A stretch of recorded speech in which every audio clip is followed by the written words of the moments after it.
A gente tem essa questão do luto, dificuldade de vivenciar esse momento, principalmente com essas questões aí de não ter a despedida. Para falar sobre esse assunto, está conosco a Lala Fonseca, ela que é psicóloga, especialista em luto e terapia cognitiva comportamental. Uma ótima tarde, seja muito bem-vinda ao NT Sul.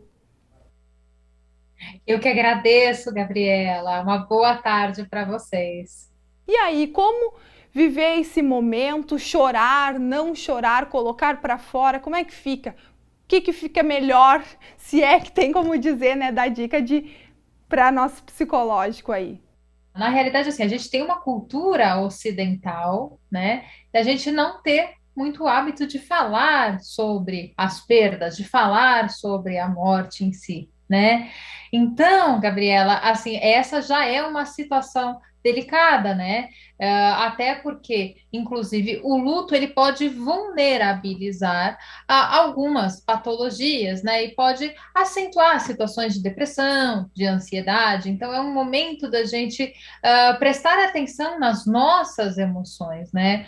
O próprio Covid, né, foi um momento em que a gente começou a ter que lidar com o luto de uma forma mais recorrente, lidar com a morte, né? A nossa nação teve que lidar com a morte de uma forma mais recorrente, né? Outros países do mundo também. Porém, a gente não fala muito sobre perdas, né? Inclusive, é um tabu, né, na questão ocidental, falar muito sobre perdas, né? De falar sobre o luto. Então, qual é o prejuízo que isso pode acarretar, né? O ideal é que a gente consiga conversar, que a gente consiga falar sobre o que a gente está sentindo. Né?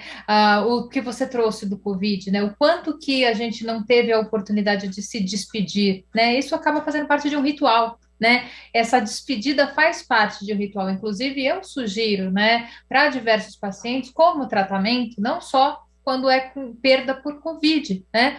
Mas a gente precisa ter alguns rituais de despedida com aquela pessoa, às vezes até uma carta, né? Escrever uma carta para aquela pessoa que a gente perdeu, né? O que que eu gostaria de dizer para essa pessoa? O que que essa pessoa me ensinou?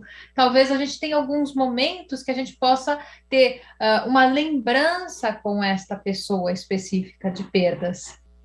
Vem de um ano bem atípico, é agora no final do ano que as coisas estão, né? A gente vai retomar as tradicionais ali, festas e reuniões, ceia de Natal, tudo aquilo. E aí que vai ser o baque, né? O choque de não ter a participação dessas pessoas que se foram.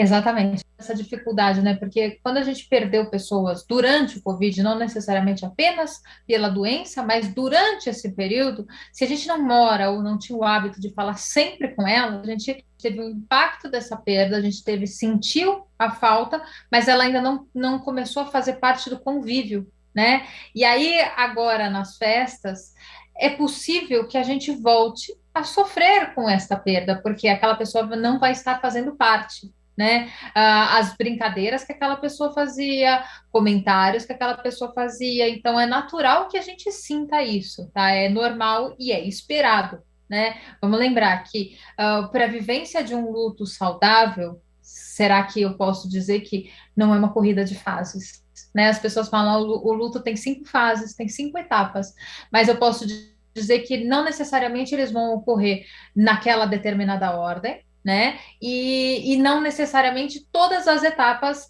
você ultrapassou uma etapa, você não necessariamente pode voltar, você pode voltar para uma outra etapa, que é o que pode acontecer agora no final do ano, né? Nessas comemorações, agora a gente está se socializando novamente e a gente vai começar a sentir falta das pessoas que a gente perdeu durante esse período aí de quase 2 anos. Teve comemorações, não teve aniversários, não teve grandes festas, então aquela pessoa que faria parte de uma comemoração, a gente ainda não sentiu essa falta. Lala, e aí que vem a depressão, né? A tão temida depressão. O que fazer? Na realidade, a gente precisa separar o luto de um luto patológico, né? Porque parte existe de sofrimento. O sofrimento, sofrer pela perda, é saudável, faz parte a saudade, faz parte a gente querer estar com aquela pessoa. O que a gente precisa começar a diferenciar é o quanto disso já se prolongou. Eu estou sofrendo com esta perda por 10 anos, ou eu estou sofrendo com essa perda por um ano, 2 anos, né? Porque o Covid talvez também tenha deixado essa perda mais prolongada, o processo do luto mais longo, exatamente pela falta do convívio. Então, a dor é grande, é intensa, muitas vezes é física, na maioria das vezes no início é uma dor física, que aos poucos vai atenuando e vai diminuindo, né? E se tornando uma grande saudade, quando a gente consegue elaborar, quando a gente consegue aceitar. Então, quando começa a fazer parte de um apego e uma não aceitação, aí a gente pode começar a perceber quadros, sim, de depressão, né? Falta de esperança na vida, a falta de querer viver, porque o primeiro impacto que a gente tem quando a gente tem uma perda é a gente quer abrir mão da nossa própria vida e a falta do convívio social. Não é isso que acontece? Então, a prioridade é vamos manter a nossa própria higiene, vamos manter um autocuidado básico. E aos poucos vamos retomando um pouco do convívio social, tá? E aí a gente começa a perceber, se eu estou tendo muita dificuldade em retomar este convívio social, em me abrir para as pessoas, aí a gente pode começar a partir para um processo de, provavelmente, de psicoterapia para auxiliar num quadro possível de depressão. E aí tem regra, tem um tempo fixo para aquele sofrimento durar, para eu ficar trancada chorando, sofrendo por aquela pessoa que se foi? Num processo natural, um luto seria uma duração aproximada aí de um ano e algo, né? A saudade vai continuar, mas todo esse processo de dor e de intensidade vai por volta desse tempo. Agora, a gente está falando aí de 2 anos, né? De um processo de 2 anos que a gente ficou com quase, né? Quase 2 anos com falta de convívio social, né? Então, a gente está falando aí que o luto pode começar a acontecer muito provavelmente agora, né? Vai ter grandes resquícios, né, nessa retomada de convívio social, tá? Então, a gente precisa perceber, né, quando a gente está tendo sentimentos de culpa em relação àquela perda, que isso é muito importante, o quanto que essa tristeza pode estar te isolando das pessoas, que também isso é muito importante, né, o quanto que eu não quero fazer as minhas coisas, retomar a minha vida. Por isso que eu trouxe para você, né, um período de um ano é algo que a gente vai se aceitando, né? Ai, olha, não tenho condições, eu não tenho cabeça para trabalhar, eu estou sem ânimo para sair, mas o quanto que você consegue prolongar isso por uma vida inteira, né? A gente ficou vivo, né? Na realidade é isso. E aí a pessoa deixa de se permitir, não se permite mais ser feliz, sorrir, interagir com amigos. Então, toda vez que daqui a pouco sai desse momento de sofrimento e se permite voltar, né, a ser aquela mesma pessoa de antes da perda, tem esse sentimento de culpa que você falou.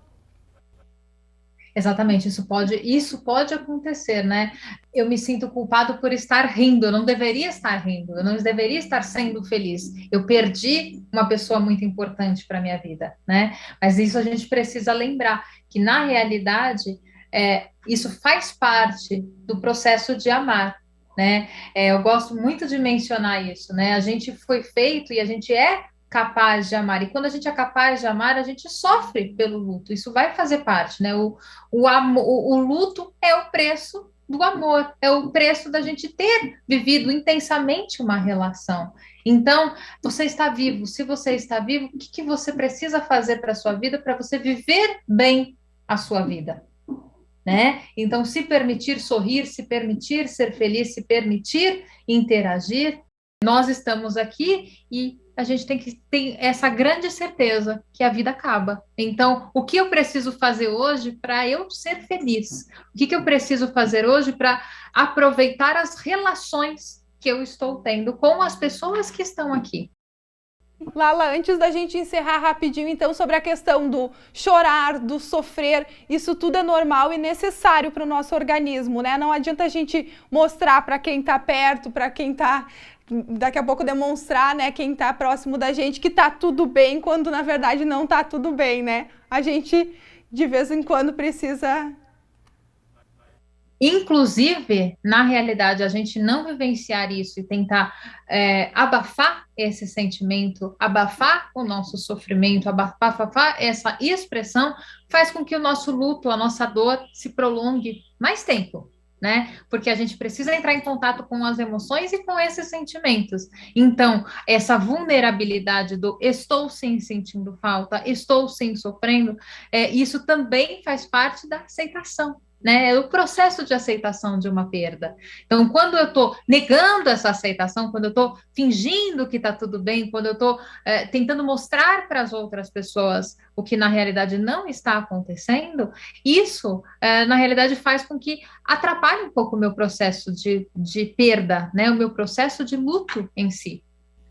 Tá bom, então, obrigada, Lala, pela tua participação, obrigada aí por todas as orientações, dicas, né, para quem está em casa acompanhando. Eu que agradeço, Gabriela, e agradeço ao Telejornal NT Sul, a toda a audiência do canal Novo Tempo.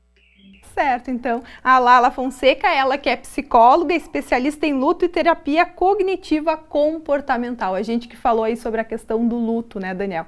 Então, que esse sentimento possa ser colocado para fora, que a tristeza possa ser demonstrada para outras pessoas, porque afinal de contas, nós, seres humanos, somos sensíveis e muito. Eu volto com você.